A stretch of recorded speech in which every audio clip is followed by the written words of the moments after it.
Welcome to the Do Good Work podcast. Today we're talking to Trinity Emmanuel. Trinity is a chief job creator and is a serial social entrepreneur from Kampala, Uganda, with a passion for upskilling the next generation of digital talent in preparation for jobs and entrepreneurial opportunities in Africa.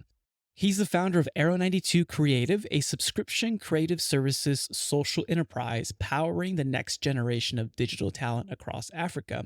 And he's also the co-founder of Arrow 92 Group, a group of social enterprises on a mission to reverse engineer poverty and create prosperity for Africans through business and microfinance.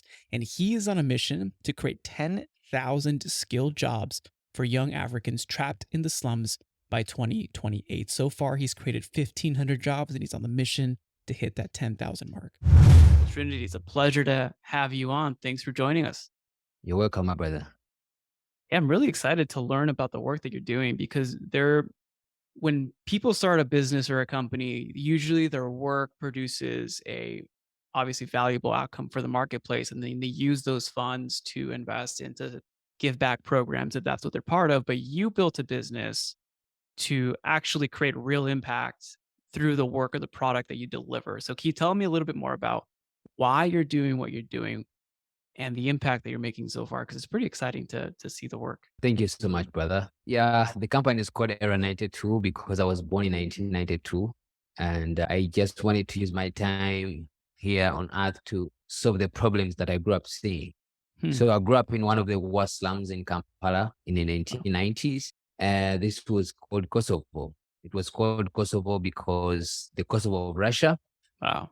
And because of the killings and violence that was happening in this particular community. But how did we end up in the slum? My mom was abused at the age of 17. She gave birth and she was kicked out of her home because the father of the son, which was me, denied to take care of the kid. So my mom had to take care of me. Wow. And so she left home and she had to figure out how to start a life at 17 years with a baby. So my mom migrated from the village to the city and she ended up into the worst slums of Kampala because that's where she could easily start a life because there she could get things at a cheap price. Mhm. So she got a house very cheap and she started doing casual jobs in the slums. But all she had to do, she really wanted to provide a good education for me because normal kids in the slums never get this good education. My mom did all jobs, but she couldn't save enough money for me to be in school. Until when I was 7 years old, when she heard of this radio ad that was announcing a very relatively cheap school that was about $10 Mhm. a year. And she was excited because she could afford that amount of money. And so she did bring together other women who were struggling to put their kids to school. And they collected 7 of us and they took us to this school. But there was a big turning point for us. When we went to this school was a school of neglected, abused children. So this was a school where they used to pick all the kids from the streets because they wanted them off the streets and then they put them into one school, hoping that they can do study, which wasn't the case. So on the Wow. first day of school, everything down to the shoes on my feet was stolen. The school had no doors, we had no beds, and we never entered class, not even once. So what that meant, that whole year turned me into a street child, even though I wasn't born a street child. Hmm. So I was able to survive, but many of my friends never made it back home Oh. because of the killings that were happening in the school. So 3 of us that went to that school, 3 of us never came back. So when we came back, I wasn't a normal kid anymore. I joined the streets. When I came back to the Kosovo, I started doing the streets and stuff like that. And I joined a gang when I came back because I wasn't a normal kid anymore. So that pushed me to join a gang, which was also doing so many bad things in the community. Mhm. And I was in the streets for 4 years until I was 13 years when I was rescued by a group of missionaries who had come from Northern Ireland and they had come to build a school of street children. And so this was a good school, Christian school.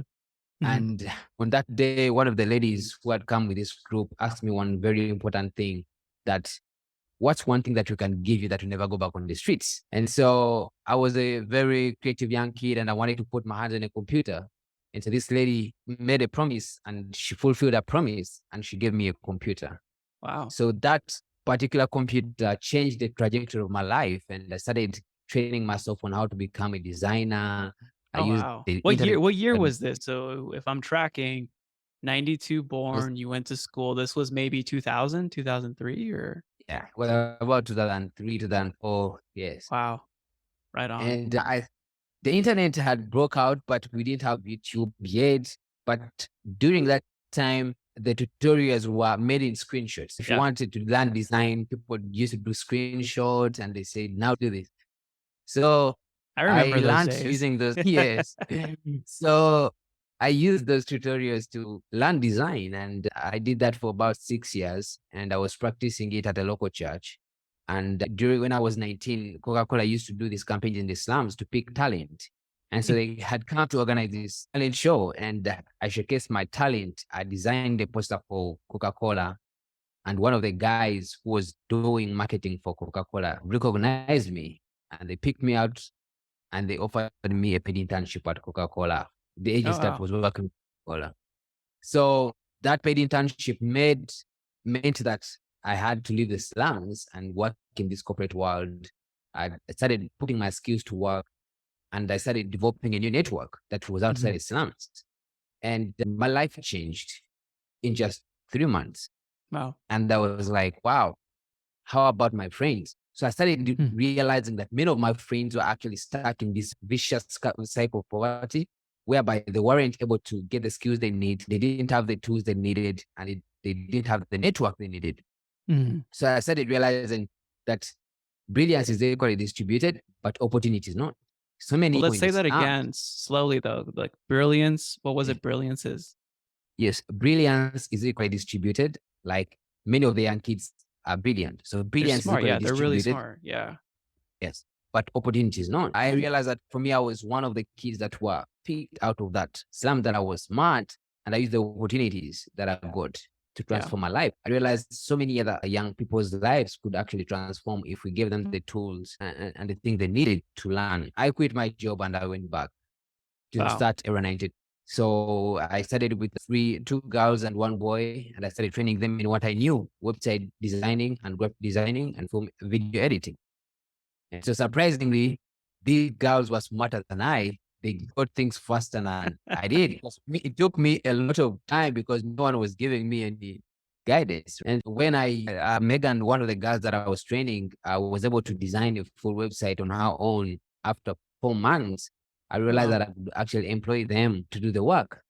So that's how we started the company. And over the period of years, the next year we did 40 young people, 100, and recently we graduated 200. So altogether, Era 92 has been able to create 1,700 skilled jobs in the period of 7 years. So we are employing 60 of them right now at our company here in Kampala. And the school right now is graduating over 200 young people every year. And so Wow. that has been the journey. And through that, we've also developed other social enterprises like the microfinance, which is giving out low income, low interest loans to young people so that they can start their own small businesses or get asset financing to get their first computer. So that has been the journey so far. But right now, Era 92 is a design subscription company whereby we are getting companies around the world to offer them services, unlimited design subscriptions. And the profits from that work then is reinvested into the community by training up young people to learn the skills, and then we employ them to do that work moving forward. And then that's how you affect and make impact around. So I wanna that's a not that it's only a beautiful story, but it's the fact that it's a reality, and the fact that you're doing this and you're growing this and you're really impacting substantial amount of people because it's not just the one person you employ, it's who they interact with, it's the families, it's the community, and I think that's really important to look at. I was kind of taking notes because looking at your story or your storyline, looking at others similar or even my own, like it always starts with someone else helping us, right? It's always that one other person who comes in and says, "Hey, here's a new way of thinking, or here's a new opportunity or new thing." But then you have to have the effort, you have to put in the work. So if it's someone else might open up that door, but then it's through education, you get the skill sets. Through those skill Mm, sets, you find or you get a new network. And that network can open up opportunity, and that opportunity goes to the marketplace. And then you can give value and then get paid for that value and then put it back into the community. But I think one thing that's not normally said and something that I really want to highlight in your story, when it's definitely important to note this, it's the level of effort and drive because you took the actions. You didn't have to. In the fact you quit that job to start this. You didn't have to. So I think there's always that hunger and that drive, and that's pretty much the essence of why we do this podcast. That's the essence of this podcast. So you're capturing that beautifully. Talk to me a little bit about the ecosystem that you're creating because you're essentially training, providing a service at scale globally, which is really cool. And then with that training, what have you seen from developing that community? How is that impacting what you're seeing transform your community, but also transform through using modern day skills? Because I think those are the two key things. It can't just be skills that might have been popular 10 or 20 years ago. So, how are you Yeah. marrying those two? Yeah. So we are having our ears on the ground on what's happening in the marketplace. So over Hmm. the years, what there've been a lot of empowerment programs that have come to Africa, but they're teaching people how to weave. They're teaching people how to make baskets, right? And these are really skills that are known growing in demand. Machines are easily taking out these jobs. We are on the ground and looking out what are the Mhm. employers looking for? Virtual Yeah. assistants. That's one of the things that we're looking at right now. We're looking at cloud computing, software development, graphic designing. Every company right now has become a media company. It needs That's a some sort huge of trend. That's a graphics. huge trend. Yeah. Yeah, You're yeah, completely video editing. Everyone has to produce content, and there's so many skills that might not be relevant tomorrow, but they are today. And so we at our center we give our young people the ability to become lifelong learners. Why? Because everything is changing so fast, and we don't know what's going to happen next year and the other Mhm. year. So that has been one of our biggest foundations in terms of how we train these young people to learn because anything is going to change. But one of the things that we also found in our ecosystem is that across everything that we've been doing, there is a huge problem of access to financing. And this reflects on actually how I came up with the idea and the business idea. It took me a lot of time to actually get my first computer after using the one that was given to me. Yeah. Why is that young people get the skills they need, he has the skills, he has learned how to use the camera, and it's gonna take him how many years to sell for a camera? And that's one of the things that we learned in our community and in our ecosystem, and actually had to find a solution for that. So we have Era Needed to Elevate, which is the academy Hmm. that is training young people, and then they get to be employed at Era Needed to Creative, which is the Okay. business side that is offering services So the to information, the services side, and it recycles, and then you also have like a yes. business front to see what's happening in the marketplaces. Yes. And then now we've added another arm, which is the Area 92 Fund, where we are able to Mm. fund young people with their first asset, like a computer, a camera, and two, they need to start their own freelancing business and to start off like that. And so that is the ecosystem, but the ecosystem is mainly hugely focused on job creation. Why job creation? I asked my question, why are people poor? And Mm. the thing was simple, they don't have money. And I realized that if they do not have money, where does money come from for most of us? Money comes from a job. Yeah. And if money comes from a job, then where the jobs come from? Entrepreneurs, institutions that create the jobs. And I started really focusing and realizing that we need to focus on actually job creation because if Yeah. people have money in their own pockets, they're going to be able to have purchasing power. They're going to be able to influence and also help their families in this vicious cycle of poverty. It's 100% spot on, and that's kind of like the view that I have as well for like Mm, capitalism. That it is when it's used with the right intention and creating new jobs. I think entrepreneurs can solve the yeah. hardest problems in our world, and you're proving that you're actually doing it right now, which I think is important to highlight. It's interesting to note also the fund that you have and that you emphasize freelancing. So is it any freelancing or is it freelancing also in support of Aero 92 Creative? Yeah, that's a good thing. So as I told you, we train up over 200 young people. We grad Yeah. them all through our program. But then we, as a business, we can only take in as much. We can't take in all the 200. So you but empower them to go out on their own and you give empower them the them. tool set. Yes. So Yeah. we have this placement program where we have employment partners around the world. So some people may require, oh, first we want someone full time here. We don't want to go through an agency to do our work. We want someone to sit here and do our videos or our graphic designing. And so Mm, there we can place them into a place of work. But you wow. realize that as a creative, some companies here in Uganda do not have the right computer for someone to do graphics. They have. And so we help them get their first computer into their job. And so how do they pay off these computers? So if we have an unemployment partner, maybe a bank, maybe a non-profit that has employed our young people, we agree on a price on the amount they pay back if they take our computer. And so it's deducted directly from the employer to us. And so that's why with our funding business, we've been able to retain a 95% repayment rate because we deal Oh, directly with the employer.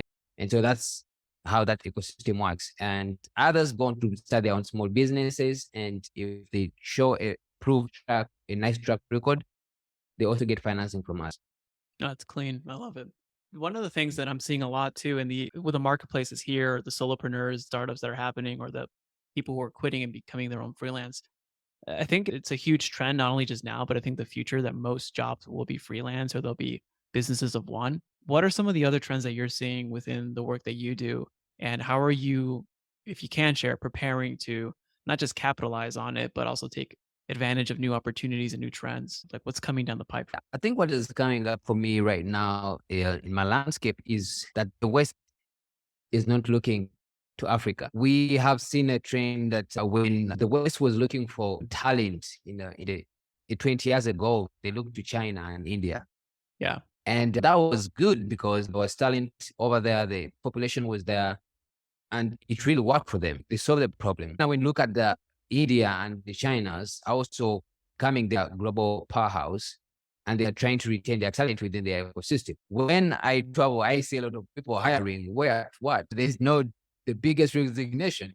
So I see that right now the West should look towards Africa because I think we have the youngest population right now, Yeah. and is being educated. We've had a huge focus on educating our population and it's increasing more empowered to be able to take on world class projects, work, software development, and stuff like that. And there's been a big trend like companies right now, like Google, Facebook, Microsoft, are really starting to put plans here. And so the biggest trend is that Africa is going to be the solution to this talent gap that you're having across the world. Do you think it's an awareness piece that the West isn't looking there because they just aren't aware of it? Or what do you think is the real is it just because of timing and over time we will be seeing more hiring, more freelance out of Africa, or is what's the root cause? It's just the image that the West has had about Africa over Mm, time. Most people are educated that what's in Africa, are animals, what's in Africa is poverty, what's in mm, Africa is sickness and stuff like that. And when you just do a survey around your community and right now ask people, what can you get from Africa? What will they tell you? Oh, we just send help to Africa. So I ah, think that has to change. And there is an opportunity. Right now, I'm seated in Uganda, in Africa, and our clients are in the US, yeah. UK, and elsewhere else. But that's the few people who maybe have afforded a ticket to come and see what you're doing here. They say, I can trust these guys. But we are not the only ones that are doing amazing work. Nigeria, Kenya, Rwanda, everywhere, there's so much this rise of talent Yeah. that is somehow not looked out to. People are not looking for it. And so it's dying and we're getting this brain drain. Yeah, I am going to Dubai to do these funny jobs. But just because there's no a feasible search about the talent that we have here and people are not looking for it. Saying, So well, let's use this pod as marketing to promote the word, man. yes. No, I love that. Well, Trinity, for our listeners out there, what's the best place for people to one, thank you for being on today, and two, learn a little bit more about what you're up to? What did you say? Where do people go to? Should they just then go to the website, or do you have any other personal websites to connect? Yeah, mainly I'm on LinkedIn. Our website is www.era92creative.com. But we have another parent one where you can see all the other websites, which is www.era92.com. It's under construction. It's going up soon. Okay. But if you want to see one of our work, it's www.era92.com. And if you want to see the work that I'm doing, the posts that I'm doing, just check out Emmanuel on the internet. Wonderful. I'll put the links on the show notes. Thank you so much for being on, man. That would be great. Thank you so much for having me, brother. If you found value in today's podcast, please consider sharing this with someone that you believe could also benefit from this episode. You never know, you may be the catalyst that opens them up to a new way of operating their business and experiencing life. As always, it's an honor to be a small part of your journey. This is Raul Hernandez. Do good work.